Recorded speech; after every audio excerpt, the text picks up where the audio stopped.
Bonjour, bienvenue. Ici Paul-André Durocher, archevêque de Gatineau et administrateur apostolique de Mont-Laurier. Encore une fois, je me retrouve avec vous pour réfléchir au texte de la liturgie du jour. Aujourd'hui, 23 mars, lundi de la 4e semaine du Carême. Et les textes qui nous sont proposés aujourd'hui, pour moi, ils nous parlent d'espérance. Je reviendrai au sens de l'espérance.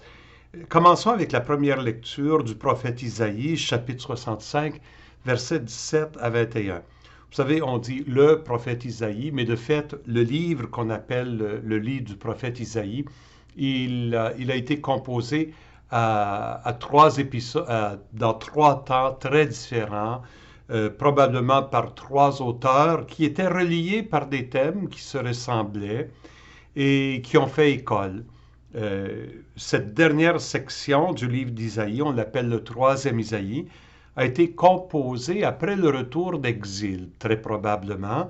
L'exil, ça a été cette période de 50, 60, 70 ans pendant laquelle presque toute l'élite du peuple d'Israël avait été obligée de quitter Jérusalem et les environs pour aller comme réfugiés vivre à 1000 kilomètres de là, sur l'Euphrate, près de ce qui est maintenant Bagdad, à Babylone.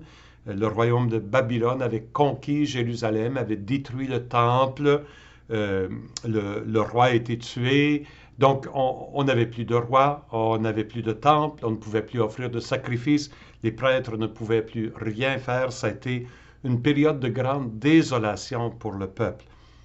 C'est intéressant de voir comment le peuple a trouvé une façon de vivre sa foi d'un nouveau mode, sur un nouveau registre, surtout centré autour de la parole plutôt que du culte, un peu comme nous le faisons maintenant dans cette crise du coronavirus.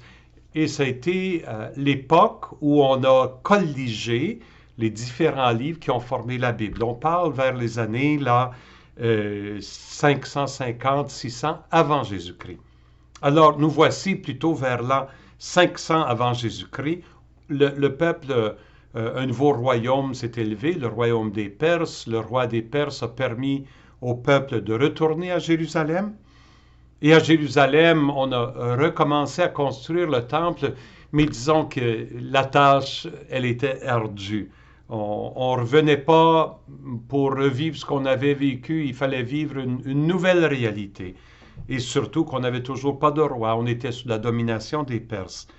Alors Isaïe, il écrit pour encourager ces gens, pour leur dire, écoutez, Dieu est avec nous, et à travers ce que nous vivons, Dieu est en train de faire quelque chose de neuf.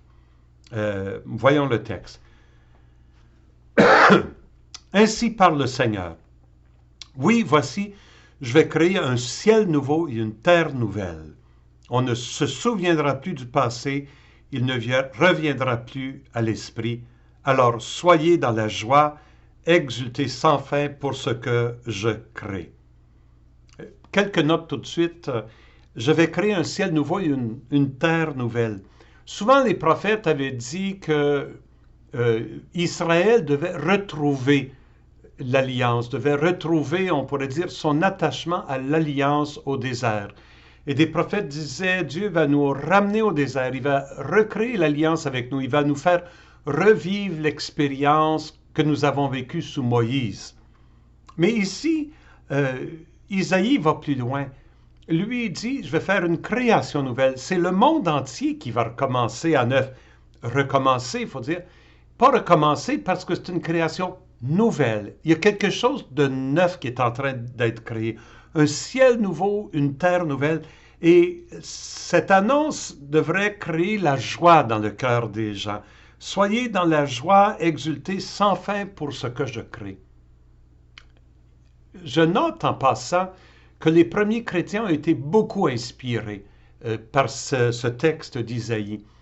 Ils ont senti que dans la résurrection de Jésus, cette nouvelle création, elle était inaugurée. Et elle trouverait son accomplissement dans le retour du Christ, dans l'avènement du Christ dans la gloire. Saint Pierre, dans sa lettre, va dire, nous attendons, ce que nous attendons, c'est un ciel nouveau, une terre nouvelle où résidera la justice. Et le livre de l'Apocalypse, aussi, le dernier livre de la Bible, finit avec ce grand rêve de Dieu qui crée un ciel nouveau, une terre nouvelle.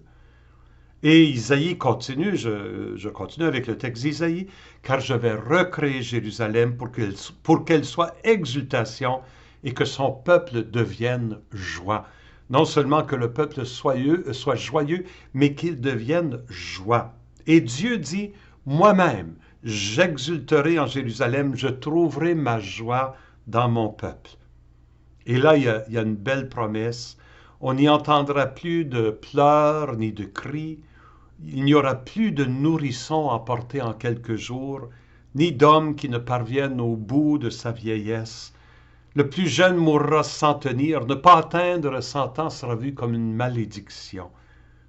Ces mots-là viennent nous toucher, plus particulièrement en ce temps de grande maladie, quand nous voyons des pays entiers où tant de personnes plus âgées sont emportées par cette maladie, entendre une promesse qui dit non, non, les personnes tous vivront jusqu'au bout de leur vieillesse. Ne pas atteindre 100 ans sera une malédiction. Et Isaïe finit, on bâtira des maisons, on y habitera, on plantera des vignes, on mangera leurs fruits. Planter une vigne, ça prend 3 ans pour avoir des fruits. Les premiers fruits, 4 ans, 5 ans, 20 ans pour qu'elle soit vraiment fructueuse. Ça veut dire qu'il va y avoir une stabilité dans le pays. Il n'y aura pas de guerre, il y aura plus de déportation. On va être capable on pourrait dire, compter sur la stabilité de la nature et de l'humanité elle-même. C'est une vision de paix, c'est une vision de joie que nous propose ici Isaïe. Il invite les gens, oui, à lever leur tête. Le présent est difficile, mais regardez l'avenir que je vous prépare. Je prépare avec vous et en vous quelque chose d'extraordinaire. Allons à l'Évangile. C'est dans l'Évangile de Jean. Dans l'Évangile de Jean, Jésus accomplit un miracle. Saint Jean n'appelle jamais ça des miracles, il appelle ça des signes. Parce que pour Jean, ce que Jésus fait d'extraordinaire, c'est une annonce comme. Le miracle est un symbole, c'est un langage pour dire quelque chose. Il faut déchiffrer le langage, il faut saisir quel est le signe, le sens du signe. Jésus a fait le premier signe à Cana, il a changé l'eau en vin. Il est monté à Jérusalem. Dans l'évangile de Jean, Jésus monte à Jérusalem 3 fois durant son cheminement. Et cette fois-ci, il monte à Jérusalem et il renverse les tables des commerçants là, près du temple, ceux qui font de l'argent sur le temple. Il entre en certaines controverses avec des pharisiens. Et là, il revient à Galilée. Donc, en ce temps-là, après avoir passé 2 jours chez les Samaritains, de fait, il a rencontré la Samaritaine, Jésus partit de là pour la Galilée. Il avait témoigné lui-même qu'un prophète n'est pas considéré dans son propre pays. On a un écho de ça dans l'évangile de Luc aussi. Donc, il quitte la Judée, où on dirait il rencontre beaucoup d'obstacles. Il monte vers le nord du pays en Galilée. Il arriva donc en Galilée et les Galiléens lui firent bon accueil, car ils avaient vu ce qu'il avait fait à Jérusalem pendant la fête de la Pâque, puisqu'eux aussi étaient allés à la fête de la Pâque. Ainsi donc, Jésus revint à Cana de Galilée, où il avait changé l'eau en vin. Or, il y avait un fonctionnaire royal, évidemment un fonctionnaire du roi Hérode, dont le fils était malade à Capharnaüm. Capharnaüm, c'est sur le bord de la mer de Galilée. Ayant appris que Jésus arrivait de Judée en Galilée, ce fonctionnaire alla le trouver. Il lui demandait de descendre à Capharnaüm pour guérir son fils qui était mourant. Donc, ce serviteur a un fils qui est mourant, il vient voir Jésus. Jésus, viens faire quelque chose pour mon fils. C'est assez extraordinaire dans l'évangile de Jean, parce que le seul signe que Jésus a fait dans l'évangile de Jean, c'est de changer l'eau en vin. Mais cet homme croit que Jésus peut aussi faire quelque chose pour son fils qui est en train de mourir. Jésus répond avec une parole qui manifeste un peu sa frustration. peut-être la frustration qui lui reste de son expérience à Jérusalem où il y a eu tellement de discussions. Il dit, si vous ne voyez pas de signes et de prodiges, vous ne croirez donc pas. Et vous avez besoin du cirque et du pain pour être capable de me suivre. C'est ça ce qu'il semble dire. Mais le fonctionnaire royal lui dit, Seigneur, descends avant que mon enfant ne meure. C'est comme si ce fonctionnaire, il n'y a pas le temps pour des discussions avec Jésus, pas le temps d'entrer dans comment je pourrais dire, des théories théologiques ou de parler de ci ou de ça. Son enfant est en train de mourir, il n'a qu'un seul souci et il croit que Jésus peut l'aider. Jésus lui répond, Jésus doit avoir été touché, là. Jésus lui répond, va, ton fils est vivant. Et l'homme crut à la parole que Jésus lui avait dite et il est parti. Remarquez ici, l'homme dit merci, il dit pas merci puis s'en va voir son fils a-t-il été guéri. Ah ben Jésus est capable de faire. Non, il croit la parole de Jésus. Il croit à la parole que Jésus lui avait dite et il partit. Il vit à partir de la certitude que cette parole va se réaliser. C'est comme ça. Il était venu voir Jésus pour que Jésus vienne avec lui, comme toucher son fils ou faire quelque chose. Non, Jésus dit, va, ton fils est correct. Avec ça, il est en sécurité. Il part, il s'en retourne. Pendant qu'il descendait, ses serviteurs arrivèrent à sa rencontre et lui dirent que son fils était vivant. Le serviteur voulut savoir à quelle heure son fils s'était trouvé mieux. Il lui dit, hier, à la 7e heure, au début de l'après-midi, c'est alors que la fièvre l'a quitté. Et le père se rendit compte que c'était justement l'heure où Jésus lui avait dit, « Ton fils est vivant. » Alors il crut, lui, ainsi que tous les gens de sa maison. C'est un peu étrange ce deuxième verbe « croire ». N'a-t-il pas cru avant? Pourquoi maintenant il croit? La différence est celle-ci. Le premier, c'est « il croit à la parole que Jésus lui dit, ton fils est guéri ». Mais maintenant, j'ai l'impression que ce deuxième croire, c'est il croit en Jésus, en la personne de Jésus, comme Messie, comme Sauveur, et tous les gens de sa maison.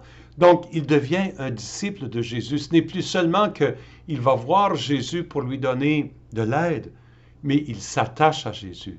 Il croit à Jésus. Et Saint Jean conclut, tel fut le second signe que Jésus accomplit lorsqu'il revint de Judée en Galilée. Ça m'amène à parler de l'espérance. L'espérance, c'est la capacité de se tourner avec courage vers l'avenir. Et ça vient d'une confiance. Ça vient de la foi, finalement. Ça vient d'une confiance en la possibilité que Dieu va tenir parole. Ce fonctionnaire, il est plein d'espérance face à ce qui va arriver à son fils. Parce que Jésus lui a dit, ton fils, il est vivant. Et il part. Et sa vie est autre à cause de cette espérance-là. Isaïe essaie de faire jaillir de l'espérance dans le cœur de ses lecteurs, de ses auditeurs, face à la situation pénible dans laquelle il se trouve, en disant, Dieu va faire quelque chose de merveilleux. Croyez à ça, engagez-vous. L'espérance n'est pas un genre de fantaisie où on dit, tout va être bien, puis je me croise les bras et j'attends. Non, l'espérance, c'est comme une force qui nous permet de nous engager nous-mêmes. L'espérance n'est pas dans la situation. L'espérance est en nous. Il y a des gens qui disent parfois, telle situation, c'est désespéré. Désespéré. Il n'y a pas d'espérance. Mais l'espérance ne se trouve pas dans les situations. L'espérance doit se trouver en nous, comme une force vitale qui vient de l'esprit. On dit que l'espérance est une vertu théologale. Dans ce sens qu'elle vient, théologale, ça veut dire qu'il vient de Dieu. C'est une force en nous, et vertu, ça veut dire une force, c'est une force qui vient de notre relation avec Dieu. Et finalement, je me dis, l'espérance nous est donnée aujourd'hui pour être capable de faire face à ce que nous vivons et à ce que nous aurons à vivre une fois que la crise sera passée. Moi, je deviens de plus en plus convaincu, on ne va pas retourner vers le passé, là. On s'en va vers du nouveau, du neuf. Moi, je suis convaincu qu'après la crise, ça va être différent d'avant. Il va falloir se retroucher les manches. Nous vivons des temps exigeants maintenant. Ces temps exigeants-là, ils vont continuer après. Nous aurons besoin de cette force-là. Une force qui vient de la conviction que Dieu est à l'œuvre, il est en train de faire quelque chose de neuf. Et cette force-là, nous l'avons parce que nous croyons que Jésus est ressuscité, parce qu'il a vaincu la mort. Et cette victoire du Christ, c'est déjà notre victoire. Nous allons vers l'accomplissement qui va dépasser tout ce qu'on peut imaginer. Et cette conviction-là nous permet de nous engager ici et maintenant pour rendre cette terre plus belle, plus juste, plus fraternelle. La nouvelle création, elle commence en nous. Et à partir de nous, elle touche le monde. Vivons de cette espérance. Bonne journée à vous.